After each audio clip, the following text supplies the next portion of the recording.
A carteira pesava nas mãos de Juliana como se estivesse em chamas. Mas, antes daquele momento, havia o frio. Naquela noite, a Avenida Paulista brilhava com luzes de neon, vitrines caras e gente apressada. O vento cortava como lâmina de vidro. Juliana, 28 anos, encolhida na calçada em frente a um restaurante japonês de luxo, tentava proteger Sofia, sua filha de 4 meses, com um cobertor fino demais para o inverno paulistano. O corpo doía, os pés ardendo dentro de um par de tênis rasgados, as mãos dormentes. Ela segurava um copinho de plástico e repetia, com a voz rouca, quase um sussurro. Só um pouco de dinheiro para comprar leite para minha filha. Por favor, só leite. As pessoas passavam. Salto alto, perfume caro, risadas, celulares na mão, olhos voltados para telas e não para rostos. Alguns desviavam o olhar, outros fingiam que não ouviam. A cada indiferença, um pedaço de Juliana parecia encolher ainda mais. Sofia se remexia no colo, choramingando de fome, sugando nada de um peito que há muito não produzia leite suficiente. A porta do restaurante se abriu, deixando escapar um cheiro quente de comida boa. Risos, copos tilintando, o murmúrio confortável de quem não tem frio nem medo. Então ele apareceu. Ricardo Almeida, 52 anos, terno perfeitamente alinhado, sapato de couro brilhando, relógio de luxo no pulso. Era um dos maiores empresários do ramo imobiliário de São Paulo, dono de prédios espelhados que cortavam o céu da cidade. Naquele instante, porém, ele era só mais um homem que a olhava de cima. Ele parou por um segundo, analisando a cena. Uma mulher magra, com o rosto abatido, os cabelos presos de qualquer jeito, um bebê pequeno chorando baixinho, coberto por um cobertor gasto. Seus olhos estreitaram, como se estivesse avaliando um imóvel com problemas de estrutura. Gente como você devia procurar trabalho, não ficar pedindo dinheiro para os outros, murmurou, com desprezo, a voz baixa o suficiente para parecer um comentário casual, alto bastante para ferir. Entregou as chaves do carro ao manobrista, que trouxe um Audi preto, impecável. Entrou, bateu a porta com força controlada e foi embora sem olhar para trás, como se Juliana e Sofia fossem parte da paisagem suja da cidade.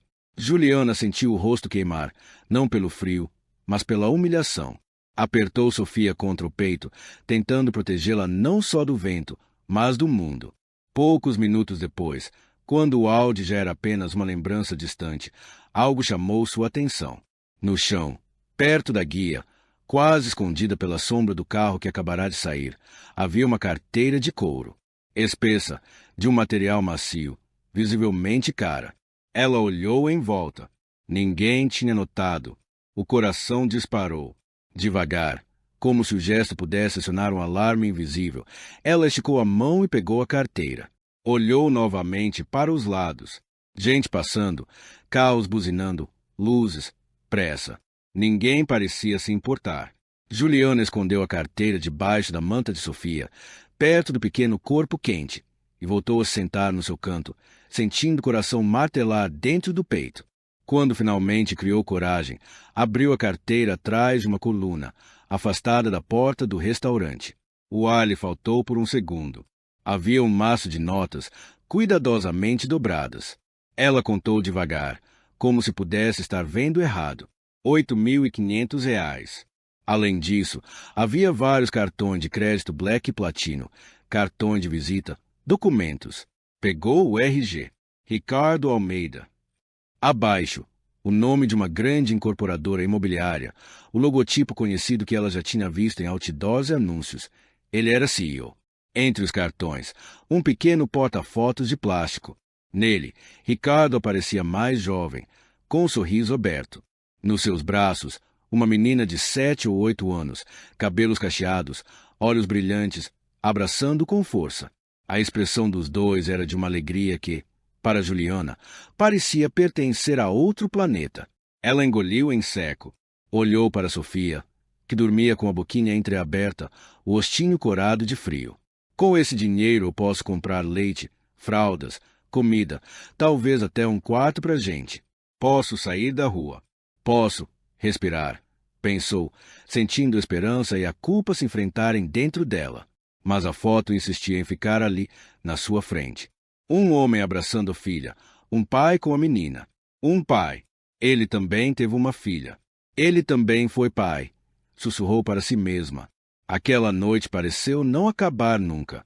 Ela quase não dormiu, dividida entre o desespero e o resto de consciência que ainda guardava no peito. O frio, o medo, o choro de Sofia, a fome, tudo gritava para que ela pegasse aquele dinheiro e sumisse. Mas algo também sussurrava. Não é assim, não desse jeito. Quando o céu começou a clarear, com o cinza pálido de mais um dia em São Paulo, Juliana respirou fundo. Com as mãos trêmulas, começou a olhar os cartões de visita. Um deles trazia o endereço da sede da empresa de Ricardo, Diamond Business Tower. Um prédio de vidro, de nome elegante, localizado em um bairro nobre. Ela não tinha dinheiro nem para passagem de ônibus, mas tinha duas pernas e uma decisão ao mesmo tempo dolorosa e certa. A gente vai andar, filha, murmurou, com a voz fraca. A mamãe vai devolver. Eu não sei o que vai acontecer depois, mas a gente vai devolver. Colocou a carteira dentro do casaco, ajeitou Sofia no colo, prendeu melhor o cobertor em volta do pequeno corpo e começou a caminhar. O percurso dava cerca de 12 quilômetros. Para quem estava fraca, com febre baixa, com fome e carregando um bebê, era como atravessar um deserto. Cada passo doía. Os tênis, já abertos nas laterais, deixavam entrar a água das calçadas ainda úmidas de sereno. Em alguns momentos, ela parava em frente a um chafariz público para molhar os lábios de Sofia, deixando algumas gotas caírem devagar na boca da menina. Devagar, meu amor, devagar, sussurrava.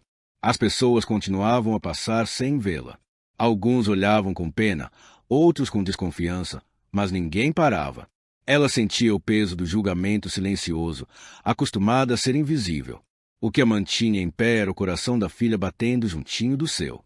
Horas depois, esgotada, ela finalmente avistou o prédio. O Diamond Business Tower se erguia alto, com fachadas de vidro que refletiam o céu.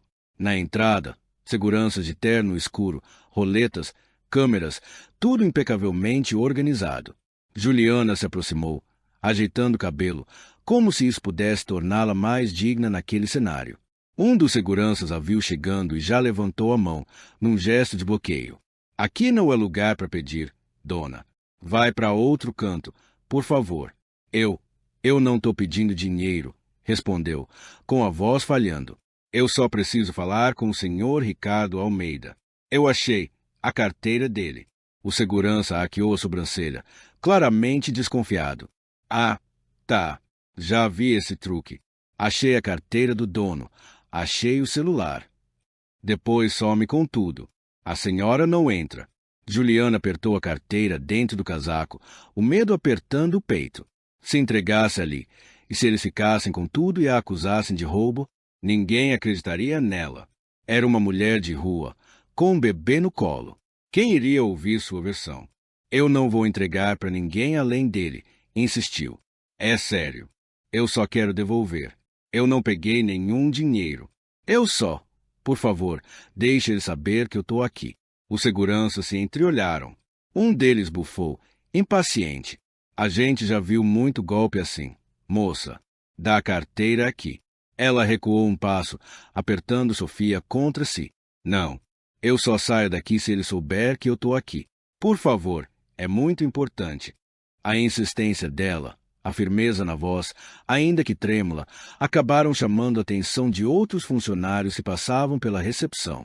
Alguns cochichavam, olhando aquela mulher magra, suja de chão, com um bebê pequeno no colo. Um dos seguranças pegou o telefone interno, irritado. Vou avisar lá em cima. Mas se for mentira, você vai ter problema. Ele ligou, resumiu a situação. Tem uma mulher aqui dizendo que achou a sua carteira. Senhor Ricardo. Do outro lado da linha, silêncio por alguns segundos. Depois, uma resposta curta. Em 5 minutos, ele desceria. Juliana foi autorizada a esperar no saguão, mas ficou ali, de pé, recebendo olhares curiosos e desconfiados. Alguns funcionários seguravam pastas, notebooks, copos de café e a observavam como se fosse uma intrusa em um mundo ao qual não pertencia. Então o elevador se abriu. Ricardo saiu de lá com a mesma imponência de sempre. Terno escuro, gravata alinhada, expressão fechada. Quando viu Juliana, seu olhar primeiro a percorreu de cima a baixo, depois estreitou-se, como se a reconhecesse. Você é aquela pedinte da frente do restaurante, né? Perguntou, sem esconder o tom acusatório. O que está fazendo aqui? Juliana sentiu o rosto queimar.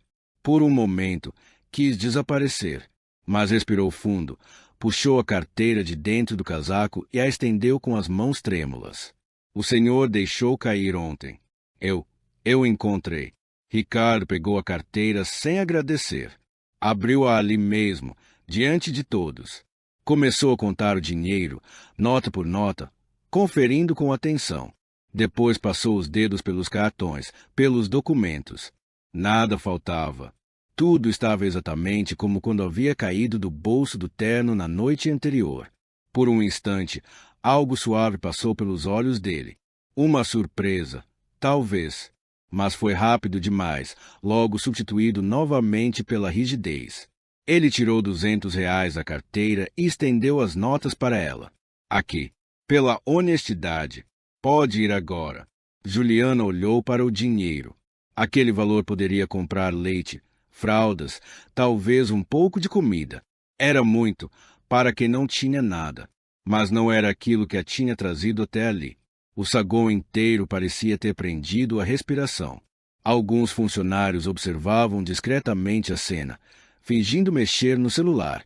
Ela fechou os olhos por um segundo e, quando os abriu, balançou a cabeça. Eu não quero esse dinheiro. Ricardo franziu o senho, genuinamente confuso. Como assim não quer? Não foi por isso que veio até aqui? Não. Juliana engoliu em seco. Eu vim devolver o que não era meu. Mas eu queria falar com o senhor. Em particular, murmúrios baixaram pelo saguão. Uma mulher de salto alto cochichou algo para o colega ao lado. Um estagiário mordeu o lábio, curioso. Ricardo sentiu o peso dos olhares. Não gostava de ser observado como se estivesse no centro de um espetáculo. Ajustou a gravata, impaciente. 5 minutos, disparou. Nem um segundo a mais. Virou-se para os seguranças.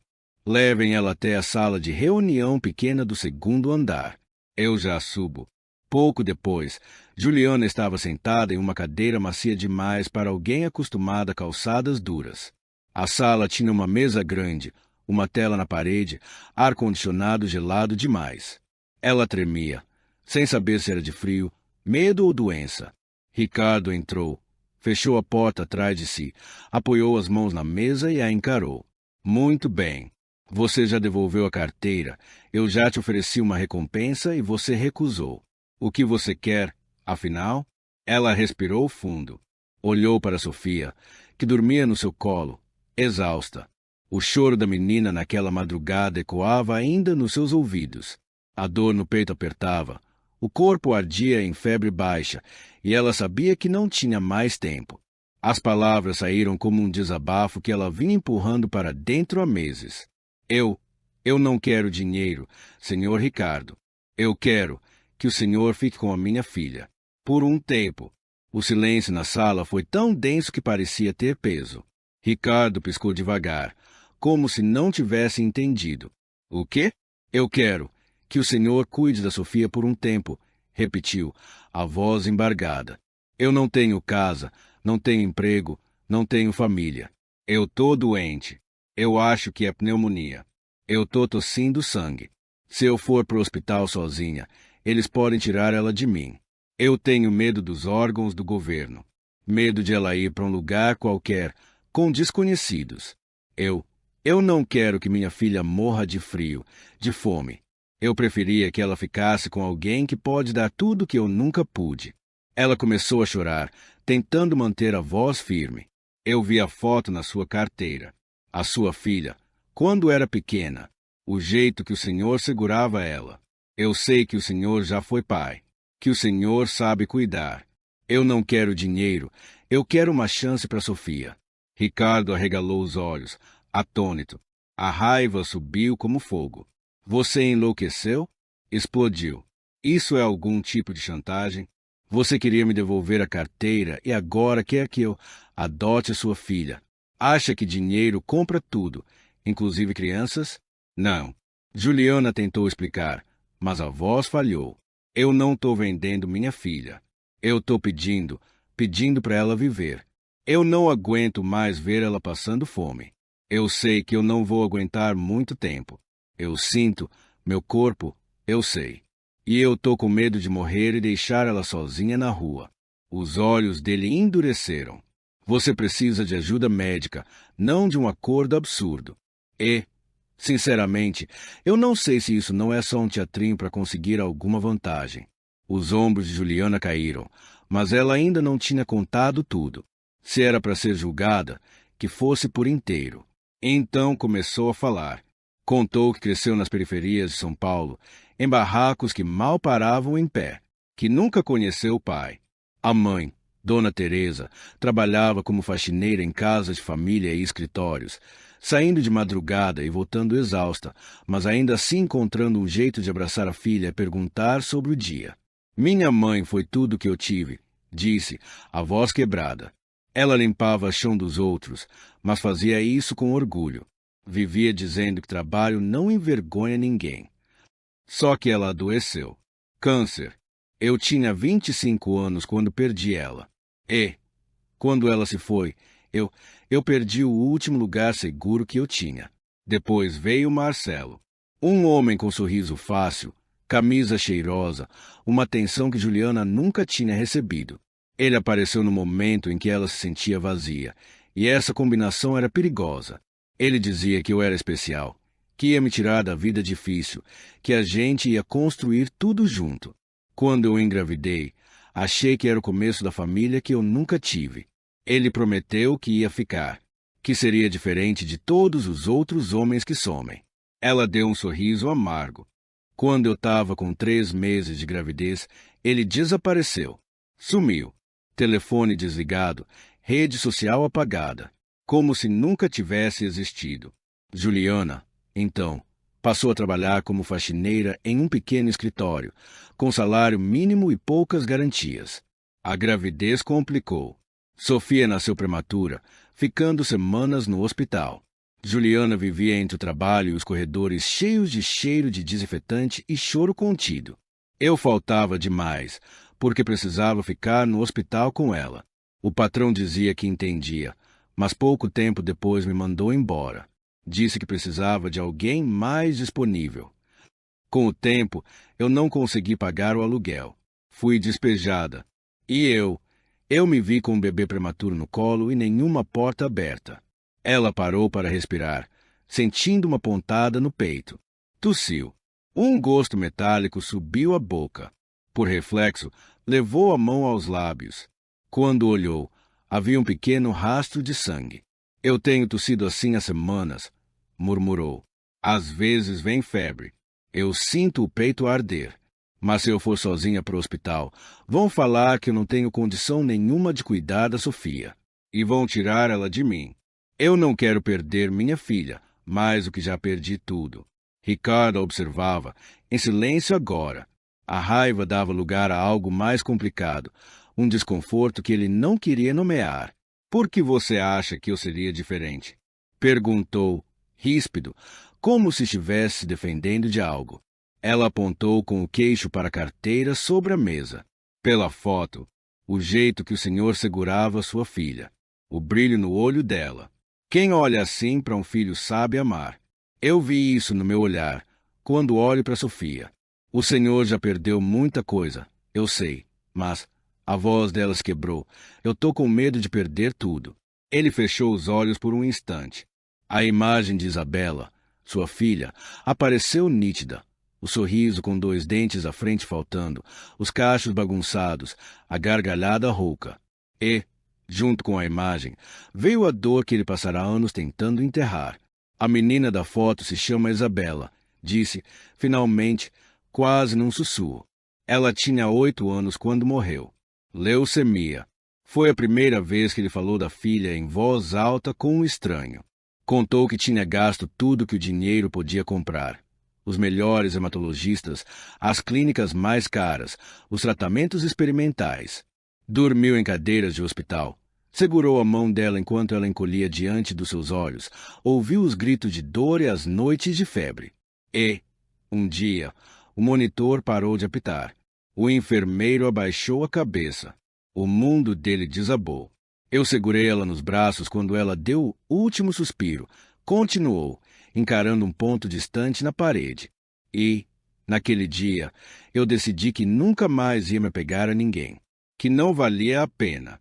Que sentir amor daquele jeito e depois perder destrói qualquer um. A esposa tinha ido embora antes disso, incapaz de aguentar o peso da doença e da rotina de hospital. Ele ficou sozinho, cuidando da filha doente, e depois ficou mais sozinho ainda, quando ela se foi. Para suportar, construiu muros dentro de si. Enterrou lembranças, congelou o coração. Juliana ouvia com os olhos marejados. De repente, entendia por que aquele homem parecia tão duro. Não era só arrogância, era autoproteção. Um acesso de tosse cortou o silêncio. Desta vez foi forte, sacudindo o peito dela. O gosto de sangue voltou com mais intensidade. Ela se segurou na mesa para não cair. Sofia, sentindo o mal-estar da mãe, começou a chorar. Ricardo viu o rosto dela empalidecer, os lábios ficando azulados nas bordas. O peito arfando, o suor frio na testa. Você está pior do que diz, murmurou. Ele pegou o celular e ligou para alguém com os dedos trêmulos, mas a voz ainda firme. Henrique, é o Ricardo. Eu preciso de você. Agora. Fez uma breve pausa. Não, não é para mim. É para uma mulher e um bebê. Ela está com febre, tosse, sangue. Parece bem grave. O que eu faço? Depois de ouvir as orientações rápidas do outro lado da linha, desligou e encarou Juliana. Você não vai voltar para a rua hoje. Ela regalou os olhos, confusa. Como assim? Eu vou te levar para minha casa. Tenho uma casa de hóspedes no fundo do terreno. Você e Sofia ficam lá por 7 dias. Nesse tempo, meu amigo, o doutor Henrique, vai te examinar, te medicar e eu pago tudo. Depois você vê o que faz da vida. Mas agora vocês não podem voltar para a calçada. Entendeu? 7 dias. Um prazo. Uma bênção e uma sentença ao mesmo tempo. Juliana sentiu uma onda de alívio e medo. Por quê? Perguntou, quase sem voz. Por que o senhor faria isso? Ricardo respirou fundo. Porque, apesar de tudo, eu ainda não aprendi a ver uma criança passando por isso e fingir que não vi. Olhou para Sofia, que chorava baixinho. E por que você devolveu a carteira? Tinha R$ 8.500 ali, e você não tocou em nada. Isso me diz alguma coisa sobre quem você é. Ele manteve o tom seco, sem demonstrar emoção. Mas, por dentro, havia algo quebrando silenciosamente. Poucas horas depois, Juliana atravessava um portão de ferro alto, entrando num jardim grande, silencioso, com árvores bem cuidadas e um gramado perfeito. Lá no fundo, havia uma casa menor, a tal casa de hóspedes. Para alguém que vinha dormindo em calçadas, aquele lugar parecia outro mundo. Quando entrou, sentiu as pernas falharem. Havia uma cama de verdade, com colchão macio e cobertores limpos. Um banheiro com chuveiro quente, toalhas dobradas, sabonete cheiroso. Uma pequena cozinha com armário cheio de comida, arroz, feijão, macarrão, leite, bolachas, frutas. Juliana levou a mão à boca e começou a chorar, sem conseguir se conter. Sofia dormia no seu colo, alheia a tudo. Faz tempo que você não vê uma cama, né? Disse uma voz suave. Era Dona Carmen, uma senhora de cabelos grisalhos presos em coque, avental florido e olhar doce. Trabalhava na casa há anos e conhecia cada dor que passava pelos olhos de Ricardo, mesmo as que ele nunca confessava. Eu nem lembro mais como dormir sem medo de alguém me acordar chutando, confessou Juliana, enxugando as lágrimas rapidamente, envergonhada. Aqui ninguém vai te chutar, minha filha, respondeu Dona Carmen, com firmeza. Vai tomar um banho quente. Depois eu trago algo para você comer. E essa menininha aí também vai tomar um banhozinho decente. Juliana tirou a roupa lentamente, como se tivesse medo de encostar nas paredes limpas. Entrou no chuveiro. Quando a água quente caiu sobre seu corpo, não conseguiu segurar o choro. Deixou que a água levasse parte da sujeira da rua, mas também um pouco do peso que carregava nos ombros. Deu banho em Sofia com todo cuidado, maravilhada com o fato de poder usar água morna, sabonete suave, uma toalha macia. Vestiu na menina uma roupinha limpa que Dona Carmen tinha trazido, de algum armário esquecido, provavelmente de tempos de Isabela. O seu patrão é sempre assim? Perguntou Juliana, quando se sentou para comer um prato fumegante de arroz e feijão. O Ricardo sempre foi um bom homem, respondeu Dona Carmen, com um suspiro. Mas depois que a filhinha dele morreu, ele se fechou. Virou pedra por fora. Por dentro, eu sei que ainda sente. Às vezes eu ouço de madrugada, chorando baixo, mas ele acha que esconder é sinal de força.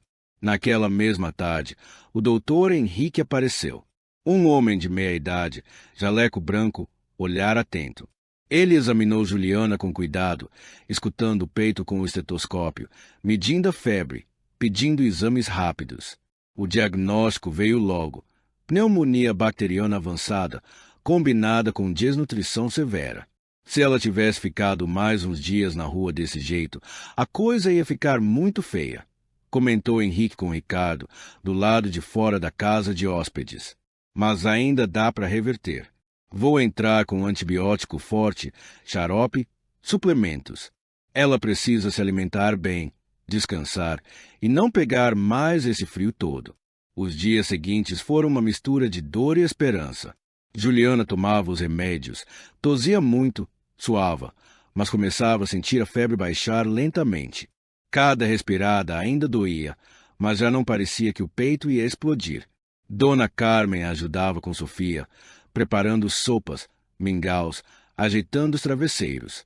Às vezes, segurava o bebê no colo para que Juliana pudesse dormir um pouco. Ricardo quase não aparecia na casa de hóspedes. Mantinha-se distante, como se temesse se envolver demais. Mas sabia de tudo. Henrique mantinha informado, e Dona Carmen também comentava, entre um café e outro, que a menina estava se alimentando melhor, que o rosto já não parecia tão cinza. Uma noite, Juliana saiu até o jardim para tomar um pouco de ar. Estava mais forte, conseguia ficar de pé sem sentir tontura. Do lado de dentro da casa principal, viu, pela janela, uma cena que aprendeu no lugar. Ricardo estava sentado num sofá, com o celular na mão. Na tela, um vídeo antigo. Ali, Isabela aparecia, com os cachos bagunçados, vestindo um pijama com desenhos de estrelas. Papai, quando eu crescer, você promete que vai estar comigo? Perguntava a menina, rindo. Eu prometo, princesa, respondia a versão mais jovem de Ricardo, no vídeo, sorrindo. Juliana viu, pela janela, o Ricardo do presente apertar o botão de pausa. A imagem congelou no sorriso da menina. Ele levou a mão ao rosto. Não conseguiu segurar. Chorou, silenciosamente, os ombros tremendo. Não havia plateia, ninguém para julgar. Era um homem sozinho com a sua dor. Juliana deu um passo para trás, respeitando aquele luto íntimo. Voltou para a casa de hóspedes com o coração apertado. Entendia, mais do que nunca, porque ele tinha medo de se aproximar de Sofia. Algumas noites depois, quase de madrugada, Sofia começou a chorar de um jeito diferente. Um choro agudo, desesperado, típico de cólica forte. Juliana tentou de tudo. Colocou a menina de bruços no braço, massageou a barriga, embalou, cantou baixinho. Nada parecia adiantar. SHHH, meu amor, por favor, para, dizia, com a voz misturada ao choro. O choro atravessou o jardim. A porta da casa de hóspedes se abriu de repente. Ricardo apareceu, ainda de pijama, cabelos desalinhados, mas olhos alertas. O que está acontecendo? Eu acho que é cólica. Ela não para de chorar. Eu já tentei de tudo. Juliana respondeu, quase em pânico. Sem dizer nada, Ricardo se aproximou, estendeu os braços. Me dá ela. Juliana hesitou por um segundo, mas algo no jeito decidido dele a acalmou. Entregou Sofia. Ele a segurou com destreza, apoiando a cabeça, ajeitando o corpinho numa posição que parecia natural para ele. Começou a caminhar com passos lentos pela sala, balançando levemente. E então, quase sem perceber, começou a cantarolar uma melodia suave. Uma canção de ninar, antiga. A mesma que um dia tinha cantado incontáveis vezes para Isabela, nas noites em que a dor não deixava a menina dormir. Poucos minutos depois, Sofia começou a se acalmar. O choro foi diminuindo, virando apenas um soluço aqui e ali, até que ela adormeceu, respirando tranquila, com a cabeça encostada no peito dele. Juliana observava, em silêncio. O rosto de Ricardo estava diferente. Havia dor, sim, mas também havia ternura. Uma mistura de saudade e amor que ele tentava esconder, mas que transbordava naquele gesto simples. Ele ficou um tempo a mais com a bebê nos braços, como se tivesse medo de soltá-la e perder de novo algo precioso.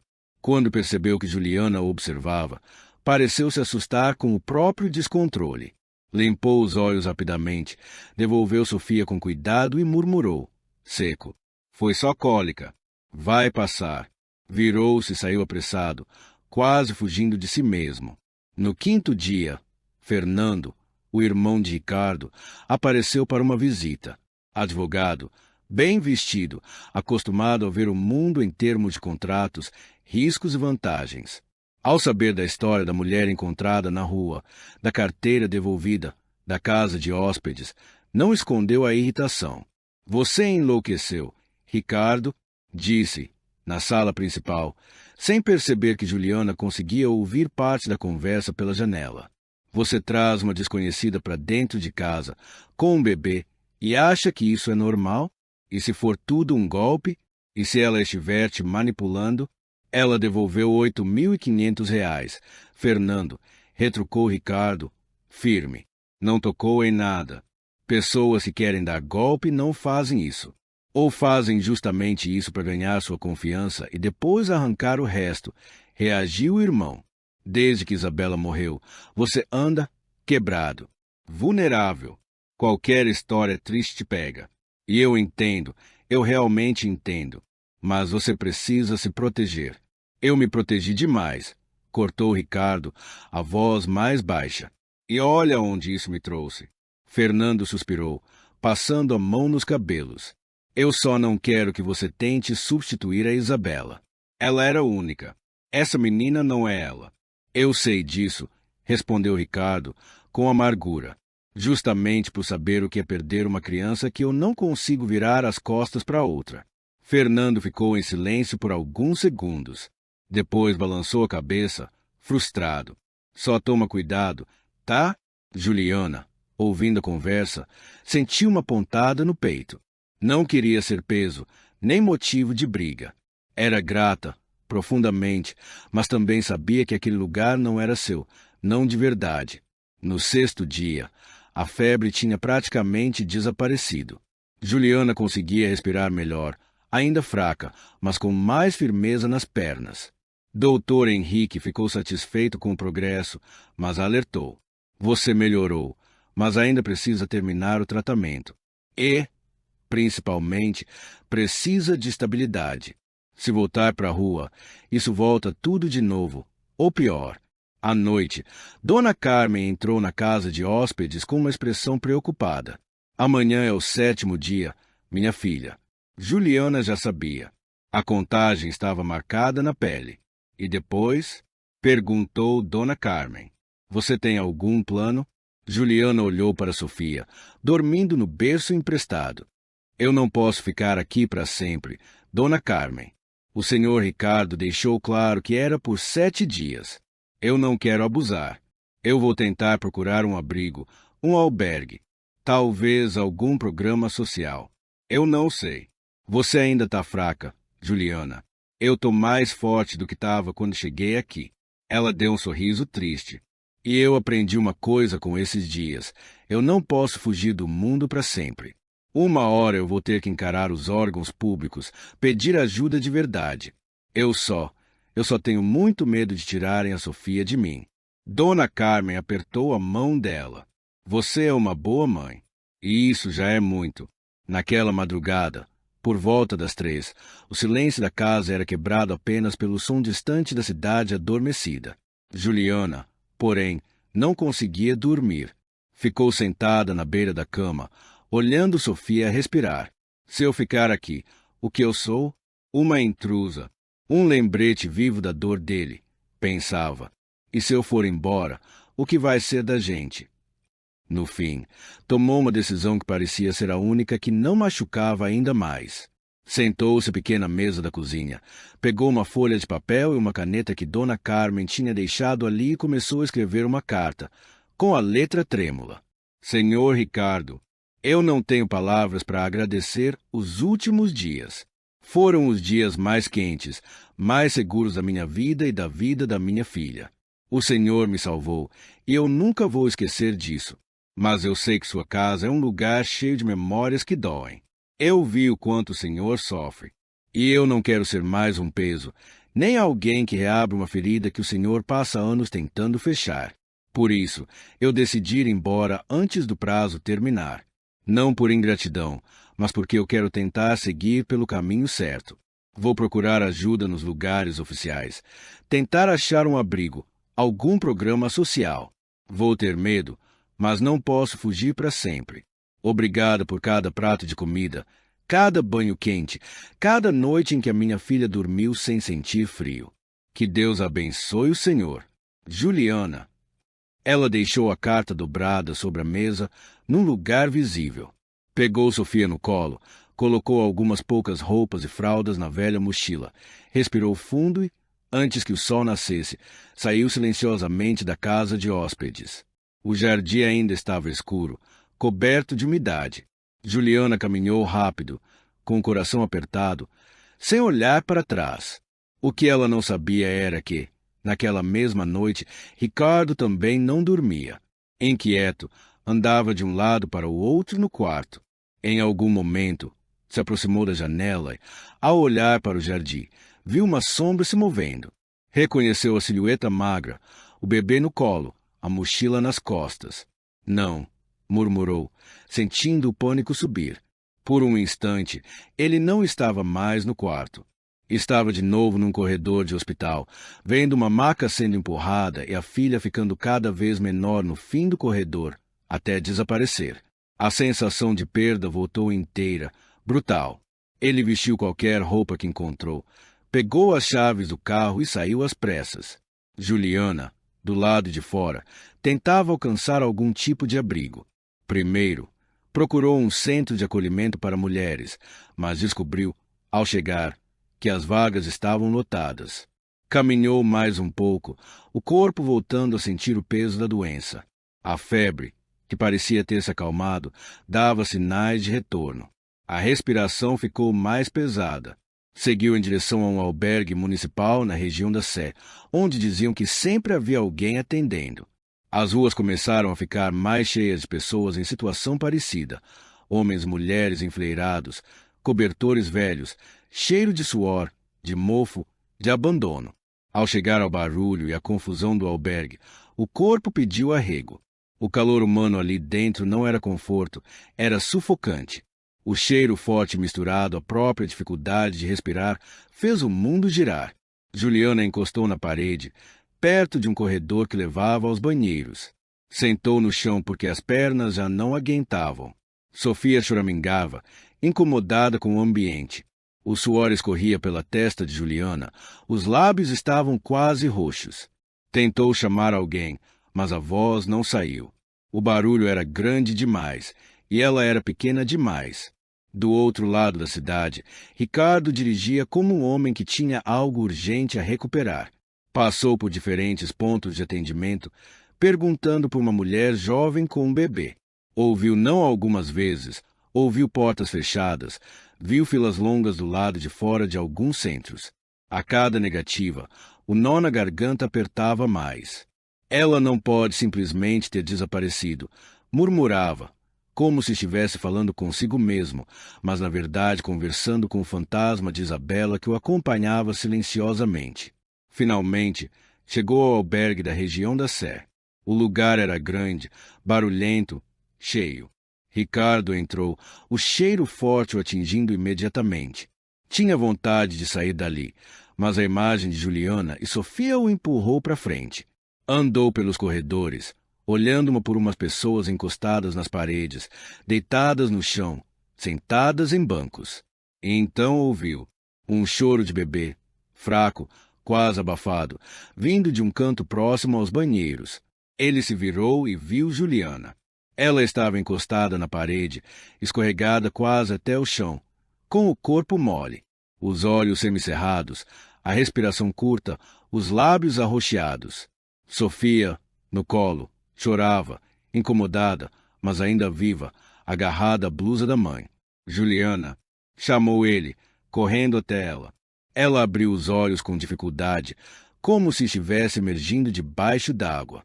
Sofia, murmurou, antes de a cabeça pender um pouco para o lado. Ricardo se ajoelhou, tocou sua testa. Estava em brasa. Eu vou tirar vocês daqui. Agora. Primeiro, tentou levá-la a um hospital público que ficava a poucos minutos dali. Ao chegar, foi encaminhado à triagem. A sala de espera estava lotada. Pessoas tossindo, crianças chorando, gente deitada em cadeiras de plástico. A atendente, cansada, pegou os dados, mediu a pressão, sugeriu que ele aguardasse a chamada. Ela está com pneumonia grave. Ricardo insistiu. Ela pode morrer. Senhor, tem muita gente em estado grave aqui também. A gente está fazendo o que pode, respondeu a atendente, com uma paciência mecânica. Depois de esperar por alguns minutos que pareceram uma eternidade, Ricardo tomou uma decisão. Chega. Pegou Juliana nos braços, chamou alguém para segurar Sofia por um instante e saiu dali. Colocou as duas no carro com cuidado, ajeitando a bebê no colo, e dirigiu o mais rápido que pôde até o hospital particular onde o Dr. Henrique trabalhava. Ao chegar lá, Henrique já aguardava, acionado por uma ligação durante o trajeto. Vamos direto para a emergência, orientou o médico. Juliana foi colocada numa maca, recebendo oxigênio, medicações na veia. Foram feitos exames, radiografias, análises rápidas. Depois de algum tempo, Henrique voltou para falar com Ricardo no corredor. É uma pneumonia bilateral bem séria. Ricardo, o organismo dela está muito debilitado. Se você não tivesse trazido agora, talvez não desse tempo. Mas a gente tem chance. Ela vai ficar internada, em observação, com antibiótico venoso forte. Os próximos dias são decisivos. Ricardo sentou numa cadeira, sentindo o peso de tudo. Sofia, no colo dele, chorava de fome. Ele se levantou, procurou uma enfermeira, pediu ajuda. Aprendeu ali, no corredor, como preparar uma mamadeira, como segurar a bebê para ela não engasgar, como dar leves tapinhas nas costas para ajudar a arrotar. Cada gesto era uma lembrança distante do que já tinha feito com Isabela, misturada com algo novo, uma espécie de segunda chance que ele mal ousava admitir. Horas depois, exausto, com os olhos vermelhos, ainda segurando Sofia, ele viu quando Juliana foi levada para o quarto. O rosto dela estava pálido, mas a respiração um pouco mais ritmada, graças ao oxigênio. Quando Juliana finalmente abriu os olhos, sentiu o cheiro do hospital, ouviu o bip dos aparelhos. O peito ainda doía, mas a cabeça parecia mais clara. Sofia, foi a primeira coisa que disse, num fio de voz. A porta do quarto se abriu. Ricardo entrou, com Sofia bem encaixada nos braços, coradinha, com a boca manchada de leite. Ela está aqui, disse, aproximando-se da cama. Os olhos de Juliana se encheram de lágrimas. Ela está bem? Tá. Comeu, chorou, dormiu um pouco. Fez tudo o que um bebê saudável faz. Ela esticou a mão, tocando o pezinho da filha, como se precisasse confirmar que era real. Eu achei que ia perder ela, sussurrou. Ricardo respirou fundo. Aquele era o momento em que ele também precisava escolher o que fazer com a própria vida. Quando você sair daqui, começou, devagar, não vai voltar para a rua. Juliana regalou os olhos. O quê? Você vai voltar para minha casa. mas não por 7 dias, nem por um prazo determinado. Você e Sofia vão ficar lá, até estarem prontas para seguir a vida como vocês quiserem. E mesmo assim, se quiserem ficar, a casa também é de vocês. Ela balançou a cabeça, confusa. Eu não entendo. Por quê? Ricardo a encarou, e pela primeira vez em muito tempo, deixou que o coração falasse sem calcular cada palavra. Por que você não devolveu só a minha carteira? Disse, a voz embargada. Você me devolveu a vontade de sentir, de viver. Eu passei 3 anos trancado dentro de mim, achando que amar de novo era impossível. Mas ver você lutando pela sua filha, mesmo sem nada, ver essa menina pequena aqui agarrada à vida, me fez lembrar de uma parte de mim que eu tinha enterrado. Ele deu um meio sorriso. Eu não sei exatamente como vai ser. Não sei que nome isso vai ter. Mas eu sei que não quero que vocês sumam. Não quero passar outra vez na frente de um prédio e sentir que deixei uma criança ir embora sem fazer nada. Juliana chorava em silêncio. E se eu for um peso? Perguntou. Então eu aprendo a ser mais forte para carregar esse peso. Ele olhou para Sofia. E se eu estiver tentando substituir a Isabela, você pode me lembrar de que cada criança é única. Mas uma coisa eu sei, eu não quero que vocês voltem a dormir na rua. Nunca mais. Os dias seguintes no hospital foram difíceis, mas cheios de pequenos avanços. Juliana foi respondendo ao tratamento, a febre cedeu, a tosse diminuiu. Ela ainda se cansava rápido, mas já conseguia sentar na cama, segurar Sofia, trocar algumas palavras com o Ricardo. Ele aparecia todos os dias, às vezes 2 ou 3 vezes. Trazia pequenas coisas, uma fralda, um brinquedinho barato, uma blusinha colorida que Dona Carmen tinha escolhido numa loja simples, mas cheia de carinho. Dona Carmen também foi visitá-la, levando bolo caseiro escondido numa marmita, brincando que ninguém podia contar para o hospital. Cerca de 10 dias depois, Juliana recebeu alta. Ainda precisava continuar com medicação oral e cuidados, mas agora já não corria risco iminente de morte. Ricardo assinou os papéis, pagou as despesas, carregou a mochila, enquanto Dona Carmen ajeitava Sofia na cadeirinha do carro. Ao chegarem à casa, o clima estava diferente. Não era mais a chegada de uma hóspede temporária. Havia balões simples na entrada da casa de hóspedes, uma mesa com bolo e suco e um pequeno cartaz escrito à mão por Dona Carmen. Bem-vindas de volta. Eu não acredito que a senhora fez isso, disse Juliana, emocionada. Agora você é da casa, minha filha, respondeu Dona Carmen. E nessa casa a gente comemora quando alguém volta da beira do abismo. Fernando também apareceu, um pouco sem graça, mas decidido. Juliana começou, coçando a nuca. Eu pedi para um amigo meu dar uma olhada na sua história. Procurei registros. Fui em alguns lugares. Eu precisava ter certeza de que você estava falando a verdade. E você estava. Sobretudo, ela o encarou, sem saber se ofendia ou agradecia a honestidade.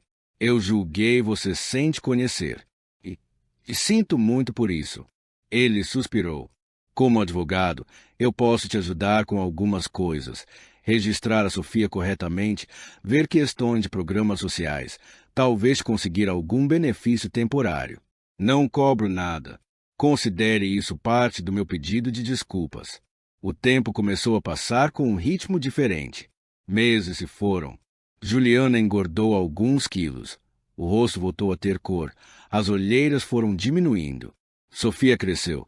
Começou a sorrir com mais frequência, a segurar objetos, a balbuciar sons. Juliana passou a ajudar Dona Carmen na casa, lavar, cozinhar, arrumar. Por insistência de Ricardo, começou a receber um salário. Pequeno, mas suficiente para que ela se sentisse, pela primeira vez na vida, não um peso, mas alguém que trabalhava e era paga por isso. Eu não estou te dando esmola, disse Ricardo, quando ela tentou recusar. Você trabalha. Trabalho merece salário. Com o apoio de Fernando, conseguiu se inscrever em um curso profissionalizante simples, numa escola técnica da região, algo ligado à hotelaria e serviços. Ia em alguns dias da semana, enquanto Dona Carmen e Ricardo se revezavam para cuidar de Sofia. Os domingos se tornaram especiais. Ricardo, que antes passava o dia trancado em casa ou no escritório, agora sugeria que fossem ao parque. Viam Sofia engatinhar na grama, rir dos cachorros, tentar alcançar bolhas de sabão que outras crianças faziam. Caco começou a chamá-lo quando seu vocabulário começou a nascer, incapaz de dizer Ricardo. O apelido ficou. Ele fingia reclamar, mas no fundo, cada vez que ouvia Caco, sentia algo se aquecer no peito. A casa, antes silenciosa demais, cheia de ecos de um passado doloroso, voltou a ter barulho de risos, choro de bebê, passos correndo pelo corredor. Isabela não foi esquecida. Em alguns momentos, Juliana via Ricardo parado em frente a uma foto da filha falecida, com Sofia no colo. Ela ia gostar dela, dizia, em voz baixa, mais para si mesmo que para qualquer outro. A Isabela sempre quis uma irmãzinha. 6 meses depois da alta hospitalar, Juliana bateu à porta do escritório de Ricardo, no fim da tarde. Posso falar com você 1 minuto? Ele levantou os olhos dos papéis, sentindo um leve aperto no peito sempre que ela aparecia com aquele tom de voz sério. Claro, entra. Ela se sentou, respirou fundo. Eu fui aceita num curso mais avançado. Começou. Meio período, mas é uma oportunidade boa. E eu encontrei um apartamento pequeno, simples, numa região mais barata. Pensei que talvez fosse a hora de eu aprender a andar com as minhas próprias pernas, sem depender tanto de você. Ricardo sentiu o mundo balançar um pouco. Você quer ir embora? A pergunta saiu mais vulnerável do que ele gostaria. Eu não quero ser um peso, Ricardo, disse Juliana, sincera. Você já fez tanto por mim e pela Sofia. Eu tenho medo de ficar aqui por gratidão, por costume. E também tenho medo de que um dia você acorde e se arrependa, e eu não esteja pronta para me virar sozinha. Eu pensei que talvez eu devesse dar esse passo. Ela mordeu o lábio. Além disso, a Sofia te vê como um pai. Se um dia a gente tiver que ir embora às pressas, vai doer ainda mais.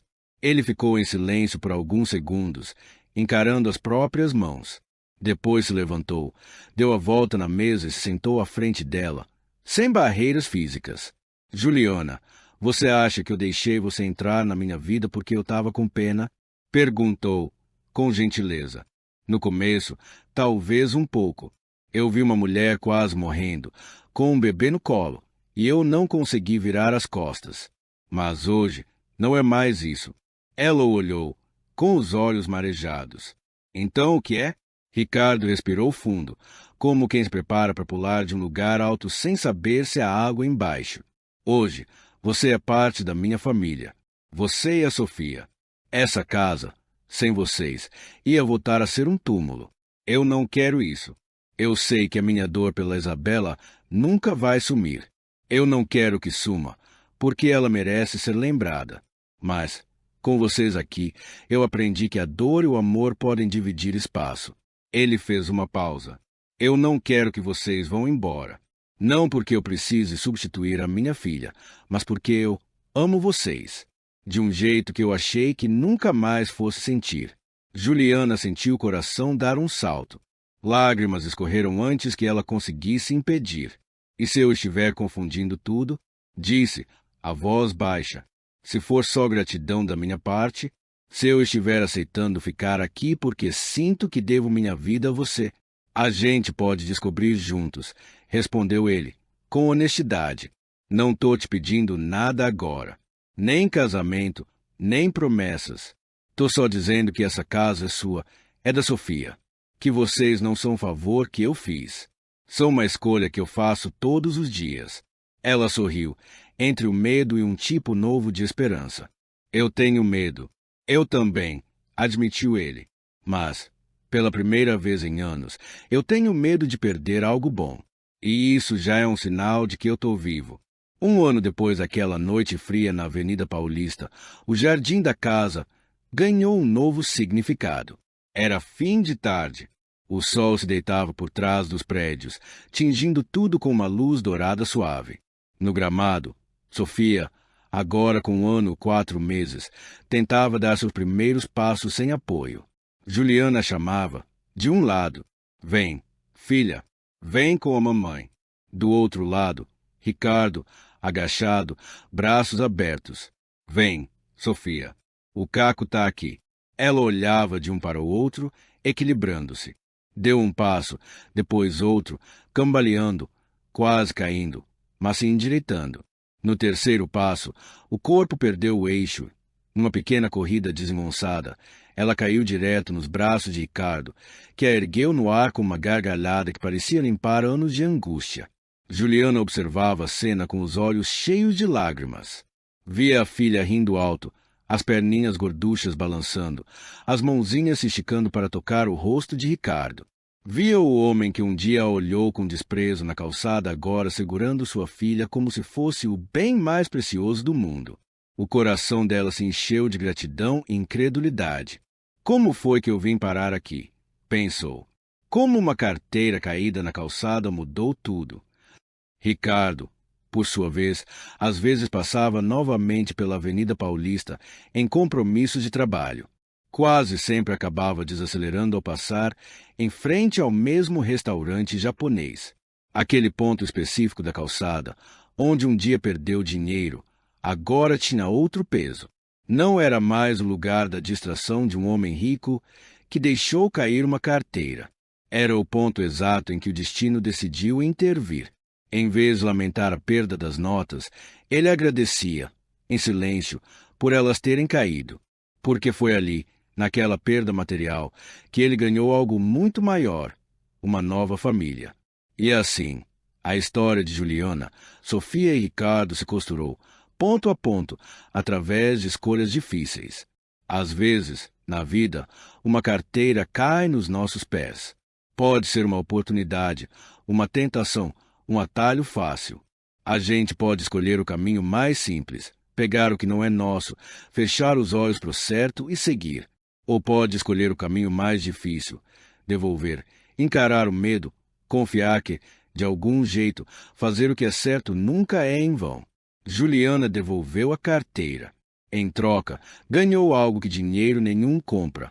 Um lar, um olhar que não havia mais como lixo na calçada, mas como alguém que merecia recomeçar. Ricardo, que acreditava que o coração estava morto desde que sua filha partiu, descobriu que amar de novo não era traição à memória dela, mas honra à vida que ela representou. No fim, não se trata de ser perfeito.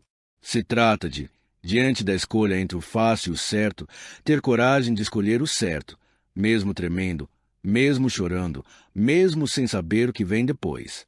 Talvez quem esteja ouvindo ou lendo essa história também tenha uma carteira pela frente, uma decisão, uma chance, um atalho.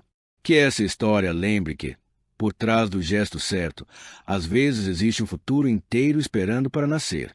E que, enquanto houver gente capaz de devolver uma carteira cheia de dinheiro, ainda há esperança para nós. Porque a verdadeira riqueza não está nas notas dentro de um bolso, mas nas mãos que escolhem fazer o bem quando ninguém está olhando. E é essa escolha que transforma uma noite fria na calçada em um novo começo.